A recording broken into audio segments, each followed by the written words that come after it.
May mga kumukwestiyon kung dapat bang tumawid sa 20th Congress ang impeachment trial ni Vice President Sara Duterte.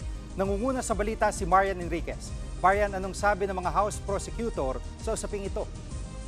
Jiggy, iginiit nga ng isa sa mga House Prosecutor na dapat pong tumawid sa 20th Congress itong impeachment trial ni Vice President Sara Duterte. Yan ay matapos questionin nga kung maaari ba itong tumawid lalo kung nag-umpisa po ang impeachment trial ngayong 19th Congress. Ayon mismo kay Senator-elect at dating Senate President Tito Soto, maaari pa pong magkaroon ng debate kung pwede pa po itong gumulong sa 20th Congress dahil meron pong question kung may jurisdiction ba ang 20th Congress sa paggulong ng impeachment trial na nagsimula po sa 19th Congress. Ayon naman kay isa sa mga House Prosecutor at Iloilo 3rd District Representative Lawrence Defensor, dapat pong magtuloy-tuloy ang paglilitis kay VP Sara kahit pa po tumawid sa 20th Congress. Pero tandaan natin na kapag nagtapos ang 19th Congress, ang nagtatapos lang ang aming legislative power.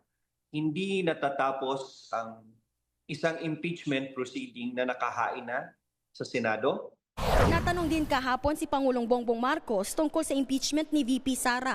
Iginit ng Pangulo na ayaw niya ng impeachment laban kay VP Sara pero hindi niya raw sasabihan ng mga mambabatas kung ano ang dapat gawin. Narito ang kanyang pahayag. How many times do I have to say that? I didn't want impeachment. Lahat ng kakampi ko sa Kongreso hindi nag-file ng impeachment complaint.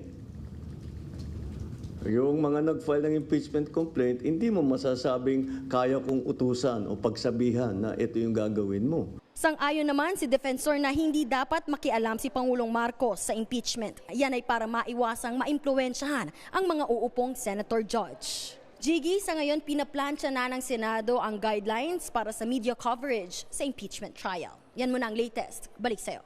Yan po si Marian Enriquez sa gulat mula sa Batasang Pambansa.